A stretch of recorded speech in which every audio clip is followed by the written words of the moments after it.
in September, my granddad passed away. And I'm sitting now, the reason I'm surrounded by these boxes and chairs and stuff is this was his apartment. I'm sitting here, I'm getting a little bit of work done. We're in the process of sorting out the apartment. We've got some stuff coming and some stuff's going. And anyway, I was just sitting there getting some work done, and I thought, it's probably, while hard to film this video, I'm looking at his big recliner chair that he used to sit in whenever I came here.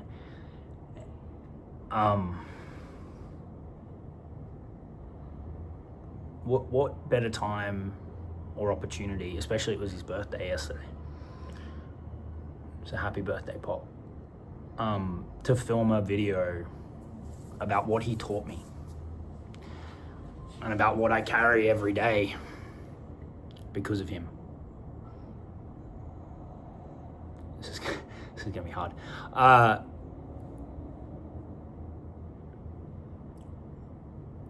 He was an entrepreneur pretty much his whole life. He was an accountant by trade, which is what I did in my early years of my career, heavily inspired by him. And he always spoke so strongly about his love of the profession and his love of continuing to learn and improve and help his clients get amazing results.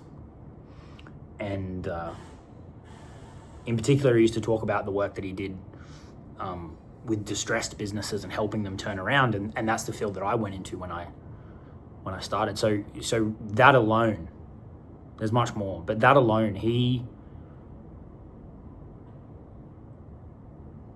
helped guide my career where I started, and it gave me such a strong grounding. That industry in Australia, helping companies restructure, is what led me to New York, where I did the same work on a much bigger scale.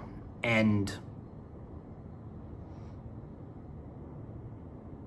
it was when I was in New York, surrounded by the buildings and the big deals that I did and the people I met and the people I got to work for and the companies that I managed the restructure of their multi-billion-dollar companies, that my eyes were opened to the amount of opportunity in the world, because Australia's pretty small in the grand scheme of things. And it wasn't until I got to New York and I got stuck in that I was like, holy crap, this is insane. And sitting at a desk every day in a fluorescent cubicle, while I loved my time there and the work and the people were amazing, I pretty quickly realized that this isn't the best way to make a living. I started to see leverage and opportunity and multiple income streams and the deal size and these young guys cutting these massive deals, and I couldn't unsee it. All right, it's like the Matrix. I couldn't unsee it. And because I went there in the field that he helped me get started in, I started my online business while I was in New York. And that's what got me here now. And I was talking to Liana about this the other day. I said, I would not trade lives with anybody. Nobody that I know, anyway. I'm so happy with how we've got everything set up, right? And the balance and the time I get to spend with my kids and the different businesses that I'm involved in and the vision for where things are going now.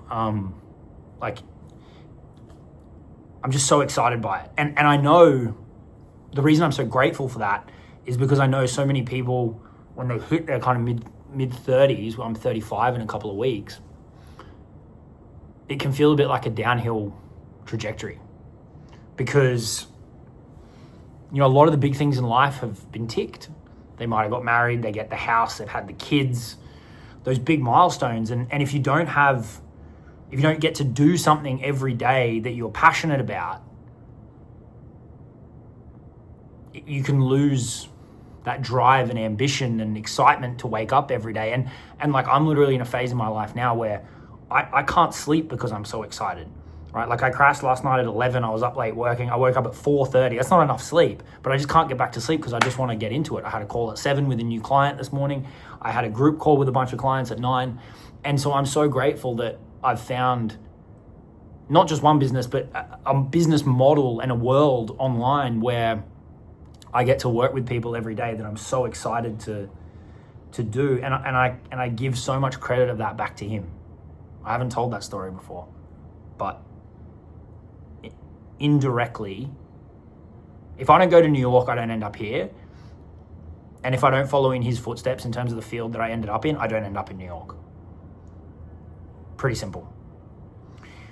And I'm forever grateful for that. He loved what he worked until he was 91, I think. And then it became a bit too much. And that's what he loved. He didn't view it as work. He loved it. And that in itself is an amazing lesson. You know, love what you do and you'll never work a day in your life. Whoever said that. And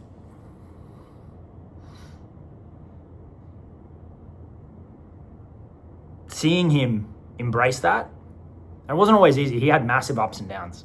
Massive ups and downs. More than most. Made a lot of money, lost a lot of money.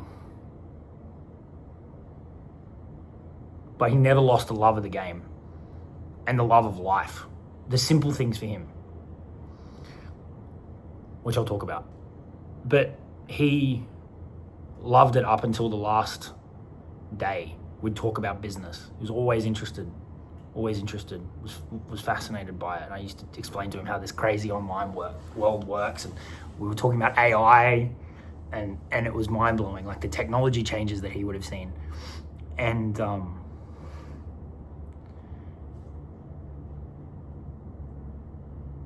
seeing someone with that passion for what they get to do every day, that's pretty inspiring.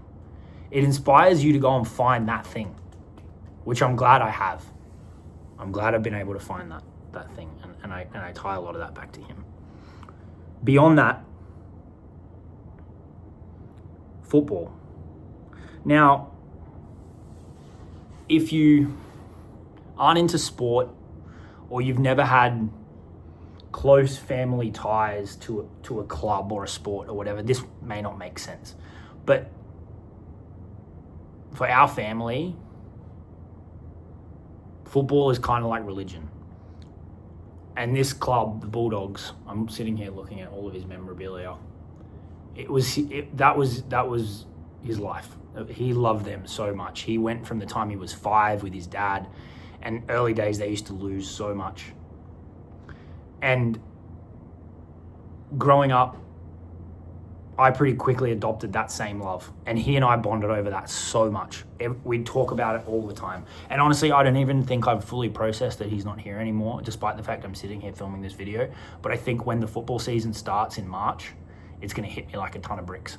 Because he used to call me after every game, particularly the wins, and talk about it.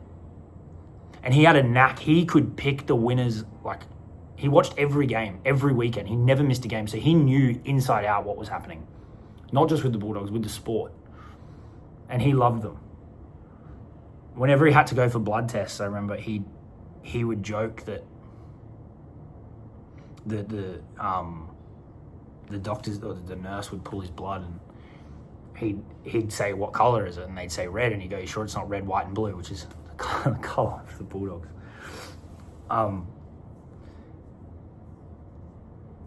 And I feel sorry for people that can't feel what it's like to have this connection to a team and a sport, because while the lows suck, the feeling of being part of even a win on a weekend, but when they win it all, which has only happened once in my lifetime, you can't explain it. And that is a gift that he has given me for the rest of my life. You cannot put a price on that. The love and the connection to this club and this sport and the players, whoever that may be, and this undying, want and desire just to see them win, and even if they don't win, just to see them do their best. He gave me that, and I'll be forever grateful. and I hope as I'm sitting here, he can hear this. This is tough. He personified Bulldog. He personified it. He had so many times in the last 10 years where we thought maybe that was it. And his determination was fucking unbelievable. It's impossible. It was impossible not to be inspired by it. All he wanted to do was get back home each time, whenever he made it into hospital, went into hospital, whatever happened. Falls, infections, multiple infections, cancer, prostate cancer, bone cancer, all of it. He kept going because he wanted to get back here. And I've spoken about this with a few clients, but I was able to help him stay here financially for the last few years. And that's something that I'm proud of myself for being able to do, because I know how much joy it brought him. Just his home, his little home. It's a 1-bedroom apartment. But you can see the view. He loved it here. Watching his football by the water, the breeze, watching the sunrise every morning, having his coffee, the simple things, like I said before. Family, his sport, his food. I'd bring him over. One of his favorite meals was roast chicken, chips and gravy. He loved pizza. Just the simple stuff. A good conversation about business, about the kids. So many good life lessons in what really matters. And he made a lot of mistakes along the way as well. But despite that, he didn't let it dampen his just love of life. He loved life so much. And if I can make it to my 90s and still have that zest to just wake up and have a coffee and watch the sunrise and that's winning. That's it. Nothing else matters. Like the fancy shit, the expensive shit, it doesn't matter. It doesn't matter. And so just by watching him and seeing how he fought and what he loved, it taught me so many lessons that, from now a relatively young age, at least compared to him, I can carry forward and I can pass on to my sons as well.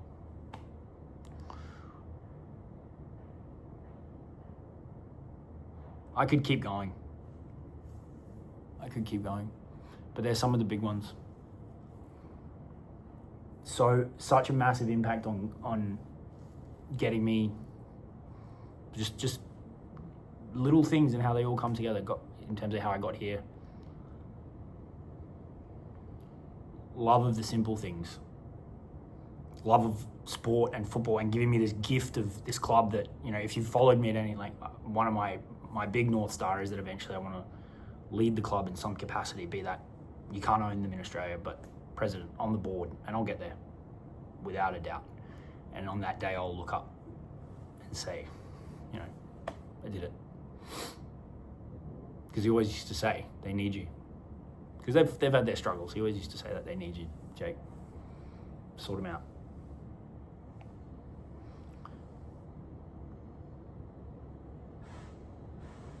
So I just wanted to take this chance while I was sitting here in his place.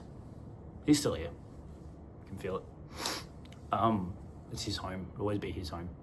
And just share. This is the hardest video I've ever had to record, but I wanted it on the record. And yesterday was his birthday too, so the timing's appropriate. I wouldn't be who I am today and where I've been able to get to and have the excitement of what's to come if it wasn't for the influence that he had. And I've had other amazing influence. My parents is unbelievable, my family, my sister, Liana, my kids, friends, it takes a village. But some very particular things that he left me with, and I'll be eternally grateful for. We also got to spend so much time together over the last 5 years since I moved to the Gold Coast and was just up the road. And again, time I'll never get back.